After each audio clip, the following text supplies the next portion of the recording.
Hey, everybody, welcome to the Master Passive Income Show. My name is Dustin Heiner, and I'm here to help you get financial independence without working that job, that just over broke job, by investing in real estate. So I'm also super pumped to bring on a fantastic money coach, money author, somebody that helps people to save and make money. Friend of mine, we met at an awesome conference called FinCon, and just over the years, everything from doing karaoke together to chatting about business and everything. It's been great seeing them. She both my guest as well as her partner just take off, and they recently wrote an amazing book, which we'll get into. I have Jen Smith of Frugal Friends on the show with me. Jen, thank you so much for being with me.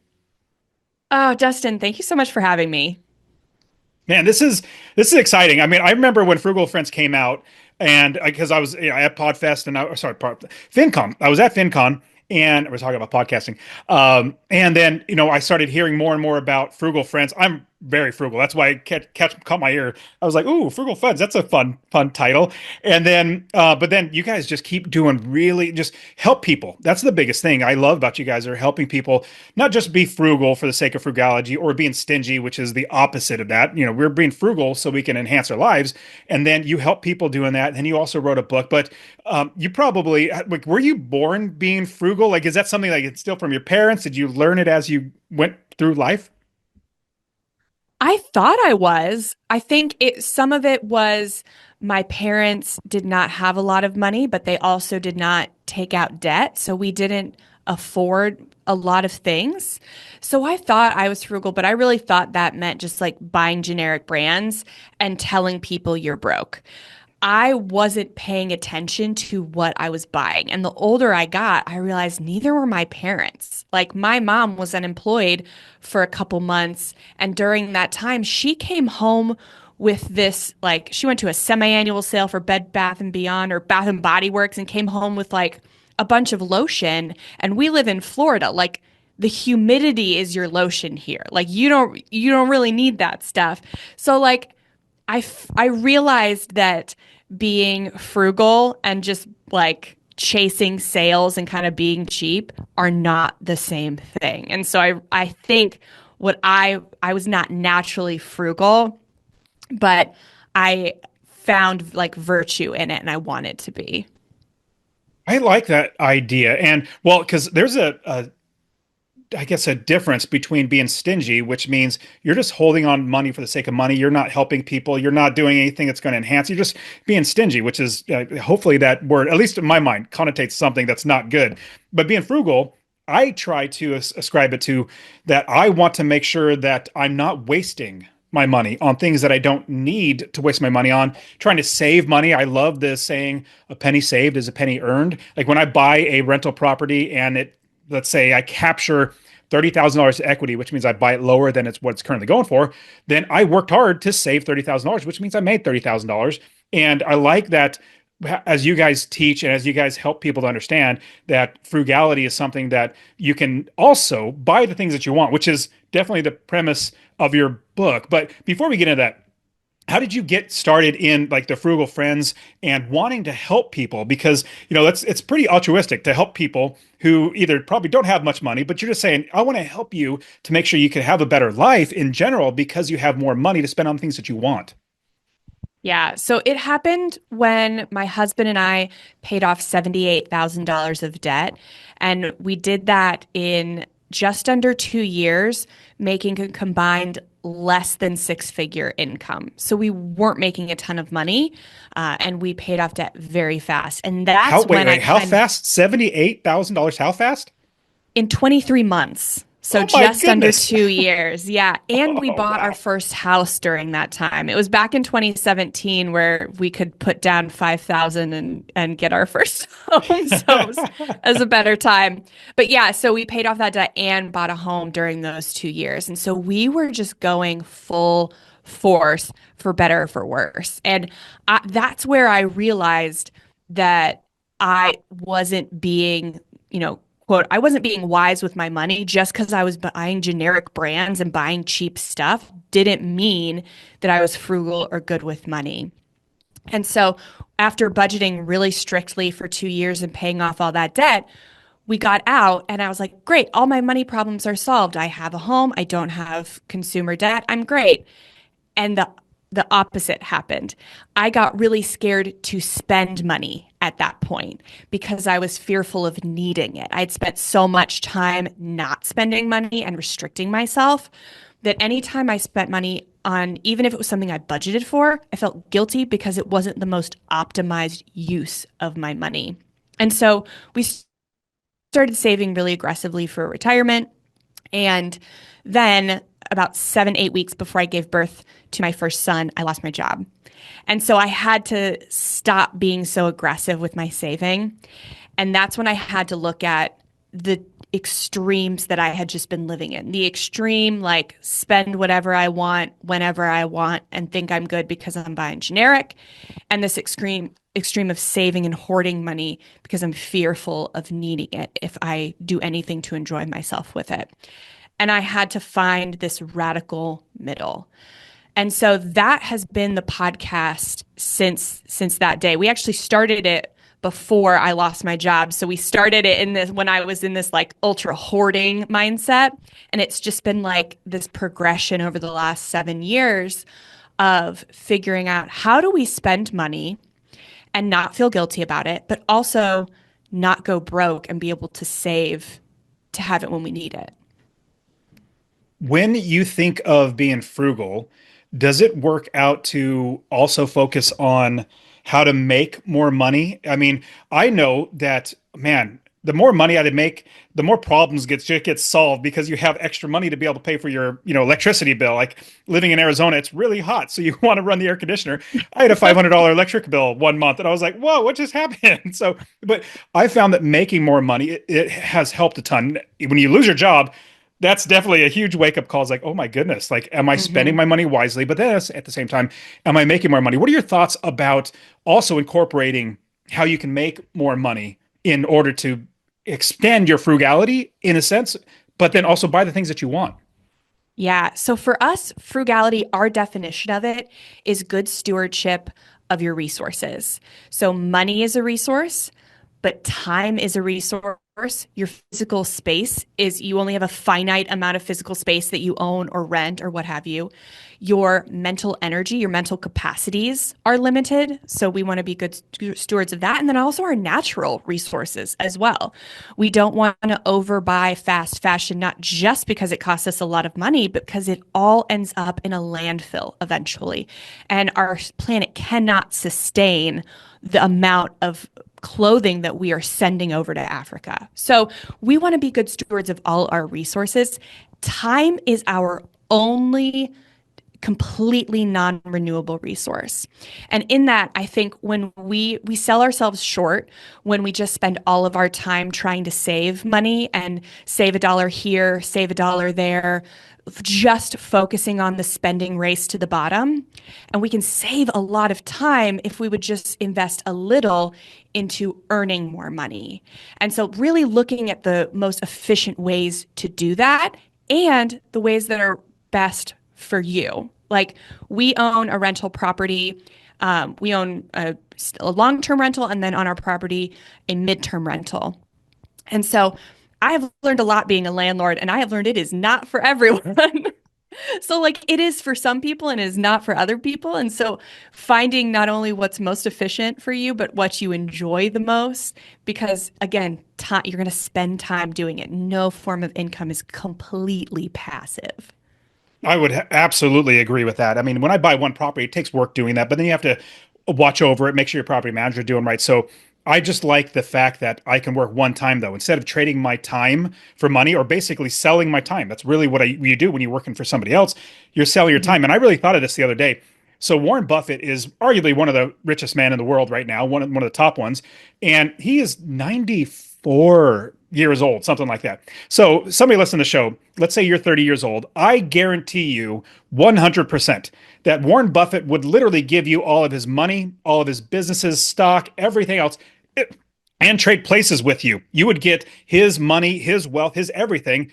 But the catch is, you would also trade your age, where he would become your age, 30 years old, young, young 30 years old, as obviously is not actually possible. But if it were possible, and you would be 94, but you would have all his billions of dollars, he would do that in a heartbeat because you Mhm. absolutely spend your time and never get it back. You can never make any more. Like you said, it's not a renewable hits or resource at all. You can only spend it. And so having that mentality that, oh my goodness, if Warren Buffett would trade places with me, what am I doing with my life? What am I spending my time on? Am I doing what I can? Because I guarantee if Warren Buffett went back and if he took his brain and everything that he had now in his brain and he was 30 years old, he would do it over much faster, in my opinion, just because Hmm. it's all a mindset. So I love that perspective and how your mind being frugal with your mind, not wasting it on other things. Or like, man, just binging shows after shows after shows. That's a waste of your mind. That's also a waste of your time, which I love it. Now, you have the direction of the Frugal Fans. You wrote a book, and this book helps people to buy the things that they love without going broke. So I want to talk about that. Like if somebody is frugal, because I'm very frugal. A lot of my listeners know that I'm frugal, and they're more likely they're frugal as well. But we also have things that we want to buy as well that would enhance our lifestyle, our lives in general, and not feel like we are being guilty for spending that money. But what are your thoughts about that? Yeah, so I find a lot of people like in the business world who are like growing their wealth, investing, maybe financial independence, like stuff like that. So they have the opposite problem of a lot of our listeners in that they are hoarding money in order to do really good things with it, things that we're being told are responsible with money. So we're being fed like put your money into your real estate business or put your money into index funds, all that stuff, to where we're not valuing the time in the now. This is time you will never get back, right? But how do we know that, right? In our heads, we know that, but how do we practice it? And how do we practice it in our spending? And so we came up with this as easy to follow as possible framework for values based spending. Because when you can align your spending with your values, you can spend more freely on it without guilt, but you can also prioritize the value over the things that you are buying to get it so that you can budget your time and your other resources simultaneously. So maybe you're getting more of those values for free. And so you're filling your cup that way. So you're spending maybe a little less time making money, but maybe that is fulfilling one of your values. And you're spending more time with these other values that maybe you've been neglecting, in which case causes you to impulse spend less. Or if you do end up then spending on one of these values, you don't feel guilty because you know your money's going to the right place and you know it's just as valuable as an investment in a property or an index fund or something like that. We value them just as highly, and we found that we based it on this concept of Maslow's hierarchy of needs, which is also considered a hierarchy of motivators. Because at the bottom, at the base of this hierarchy are basic needs. That's money, food, water, shelter, all of that. The things that personal finance traditionally stops, like full stop. After you've got those things, then you're fine. Everything else is superfluous. It's just a want. In reality, we see that if we don't value these needs, these higher needs, as much as our basic needs, we don't stop spending on them. We just spend to get them in different ways, ways that don't fully meet the need. And they tend to be ways that marketers are telling us to meet the need. So those needs are friendship, family, belonging, connectivity. That's the foundational higher need that so many of us are after. Above that is self-esteem, self-confidence, respect from others. And so that can look like spending on luxury cars, brand new cars, hobbies like brand new shoes and clothes to start a running hobby that you don't know if you even like yet, or skincare products, makeup, fitness, nutrition things, stuff like that to increase our self-esteem when really the issue is the lack of self-esteem, not the lack of products. And then above that we have self-actualization, which isn't actually what it sounds like. It's not like transcendent self, fulfillment where you're like floating or something. It's actually just the feeling that you are living in your you feel like you're living up to your full potential. So you have the space to be creative, innovative, spontaneous. You feel like you're independent. You're able to be independent. Nobody's keeping you down. That has been a core American value since the creation of our country. And for better or for worse, it's gotten to the point where we want to be so individual that we're calling Ubers instead of asking friends for a ride to the airport, and we're delivering in Uber Eats instead of seeing if like neighbors want to get meals or want to contribute into like potluck sort of thing. So these are just like big level examples, but there are ways that we spend on these higher needs without realizing it because we don't value them as highly. And so that is kind of when we realize what our values are, then we can spend time and money on them more without guilt and lead more fulfilling lives and probably save money. I like that vision or the direction that you figuring out your values and then going in that direction, because that really helps somebody to honestly not necessarily say like fulfilled, but like you don't feel like you're being punished every single time you buy something. You're punishing yourself or Hmm. something like that. So how do you find those values? I know we have the Maslow's hierarchy of needs, which are definitely like you need to have food and shelter. You have to have all these sort of things that you need, but there are other things that help you enhance your life to make you more productive or what it might be. But do you guys have a framework to figuring out what those values are that are outside of the basic everyday needs?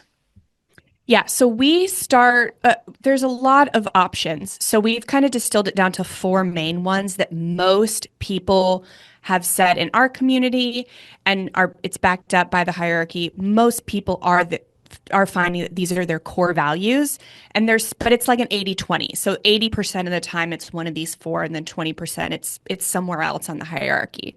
And those four things are family, friends, faith, and fulfilling work. All F words because frugal friends love F words. And so all four of these can meet your needs on every level of the hierarchy. And for fulfilling work, it's not necessarily like you're working for like, a nonprofit or you're doing something altruistic, but it's you're meeting those needs where you're able to be creative, you're able to feel individual freedom, you're able to be spontaneous. So it's things where you feel like you're contributing well, whatever industry you're in, or you at least enjoy it. So when we start with those four, and then we can branch out from there, we can really tie a lot of our purchases that may not seem directly tied to anything, usually back to one of those things. So, like, I use coffee for an example because it's easily relatable. But I buy a lot of coffee. Nowadays, it's mostly ground and I make it at home. But it used to be I was going through the Starbucks drive-through, I was having lattes at coffee shops, all this. And so when I looked back at all the ways that I was spending money on coffee, they were not identical. I love coffee, but when I look back, I couldn't remember every single latte I had. Not every single latte was equally meaningful. When I look back at the ones I could remember, they were either really great quality that made me feel like like I don't know, fancy or just tasted really good. They were just of very great quality, or I was getting coffee with a friend. So they were meeting these needs of feeling like I was living, my true self. I had found my true interests and I was living them out, and then feeling like I was getting more connected with a friend. These ones that were in the drive-through, or I was just in Target, wanted to hold a paper cup while I walked around, stuff like that meant nothing to me. I couldn't remember them. And so I made the decision to cut out any latte that wasn't really good and got me more connections with friends. I made sure it was a double hit. And that saved me a ton of money. Didn't cut it out of my life because I still loved it, but it gave me a parameter so that every time I did spend on it, I felt really good about it. That's That's fantastic. And I like that. understanding that when you're spending money, there are other things that come with that, or you feel different things, or you have a connection to a friend through that. And I wholeheartedly see that in everything that I've done as I'm running through. Because as you were sharing that, I was like, oh yeah, the times that I had this experience when I spent this money, it was so much better than this other experience. So I love talking about the direction of how we can buy more, but at the same time, some people might even be listening and saying, man, I'm not even frugal and I need to start saving money so I can invest or I can, get out of debt or whatever it might be. What are some tips that you can give to somebody? And that was great. The idea of the coffee is a great tip. Is there anything else that, as somebody has said, I want to be more frugal, but I don't know how? How do they get started on the path of frugality? Well, one of the ways I found out that not all coffee purchases were created equal for me was from doing a transaction inventory. So that's where we tell people to start. Don't start with a budget, don't start with a future plan. Start with looking at what you're already spending on because that's going to tell you what you value. Don't force yourself into values that you don't really have. Look at your past 90 days of transactions and look for patterns. So we use the Atomic Habits, like habit cues. Look at what was like the preceding event that happened before I started making this purchase over and over. Like, do I stop at Chipotle on the way home from the grocery store every Sunday? Or what is the time? Am I going through that Starbucks drive-through every morning on the way to work? Look at that, or other people. Am I getting drinks with this person every Friday? So we're looking for patterns, and the patterns are going to be able to tell us what needs to change or what we may want to change. So if I have a habit of meeting up with people and just automatically saying, let's go get a drink, then that's a habit that I can change. And so when I want to hang out with someone, maybe I say, hey, come over to my house. So that's the first tangible step is to look back at 90 days of your spending, even if it's over holidays. I know a lot of people will be like, oh, I'm just going to not look at December because it's so crazy. It's so different than the rest of the year. No, the point is to make changes from where you are at now, not how you were spending in October or over the summer. Making changes starting now, your most clear recent picture of what your spending habits are, because we develop a lot of spending habits from these altered seasons. And so we want to course correct as quickly as possible and catch them as quickly as possible.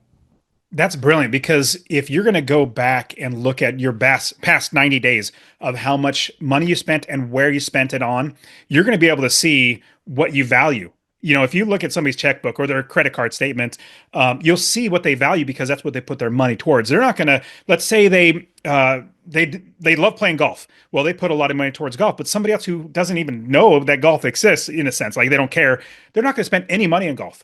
So your money goes to the things that you value, and then when you're spending, you're like, I also try to think, do I actually not just need, because you don't necessarily need everything that you spend on, but is this really going to enhance my life? Is it something that I can go without? And that really helps me to make sure that I'm buying something or spending my money on something that is going to be, and I like your point of having other than just this one product, like buy this one thing, then you get that. Well, are there other things that come with it that relate to it, like relationships or a feeling of excitement or whatever it might be, but it helps you rather than that's one product. So I think that's brilliant. Now, Jen, you have a book coming out. So I'm assuming it's going to be everywhere, just like, all books are, but like, how can people, because we have Frugal Friends podcast. I definitely want everybody to check out the podcast, your Frugal Friends podcast with you and Jill, talking about frugality, helping people to do all that sort of stuff with finances. And then you'll have the book. So I want people to go out and buy it. So tell us a little bit more about the book and where they can get it at. Yeah. So Buy What You Love Without Going Broke is broken up into three parts. The first part is to identify what you love, figure out where your highest values are, kind of understand more clearly that spending is a skill that can be learned. It's not an identity. There's not like spenders and savers. Everyone can be a saver and everyone is a spender. And so the second part is say no to what you don't love. And so that's where we geek out a little bit about the history of marketing and how our consumerism isn't all our fault. It's very carefully played. And it started with this guy named Edward Bernays, who's the nephew of Propaganda. Sigmund Yep. Freud. Yeah. Yes, yes. All the modern marketing that we experience today started from the literal father of propaganda. It So sure we did. geek out into right? And we talk about impulse spending and how we can create like different ways and different barriers to control our impulse spending, not stop it, because we don't think impulse spending is bad necessarily. It's just making sure that your impulse purchase is something you value versus something you don't, or that you're being marketed to think you value. And then the last part is don't go broke. And I think this is the most important section because we could do all this stuff if we lived in a vacuum, right? But we don't. We live around other people. We live in spaces. We live in environments. And so, how do we curate those environments to set ourselves up for success in the best way we can? Because we can't control everything. There are things outside of our control. So, how do we play into that? Control what we can and live within what we can't control. That's terrific. And I love the idea that you have these three parts and then ending on don't go broke. Because, man, I definitely am more in my family or my wife and myself. I'm more the spender. She's definitely the saver. Whenever she wants to buy anything, she actually, and it's not me at all. She just calls me because she says, "Hey, this thing is like $5. Can I buy it?" I'm like, "Yes, babe, please go ahead." Like, you don't have to call me, but she does because she wants that permission to spend money. Not that she needs it at all. We have Mm-hmm. enough money, but it's like it's trying to make sure that it's another check to make sure, do we actually need something like this? Is this something like, because she doesn't want to, waste money too. So she's definitely the frugal one that out of between us, a scale of 1 to 10, she's a 10 frugal. I'm like a 7 or 8. And so I'm trying to reach to her level, but it helps in general. But man, Jen, this is so fantastic. I could definitely be talking to you forever, but I want people to check out your podcast. How else can other people reach you online? Yeah, so Frugal Friends comes out twice a week wherever you're listening or watching this podcast. The book is at buywhatyoulovebook.com. And we are on Instagram at Frugal Friends Podcast. We just post a bunch of memes, is really what we do there. I love It's memes. not, the podcast is super helpful, and the Instagram is just lots of memes.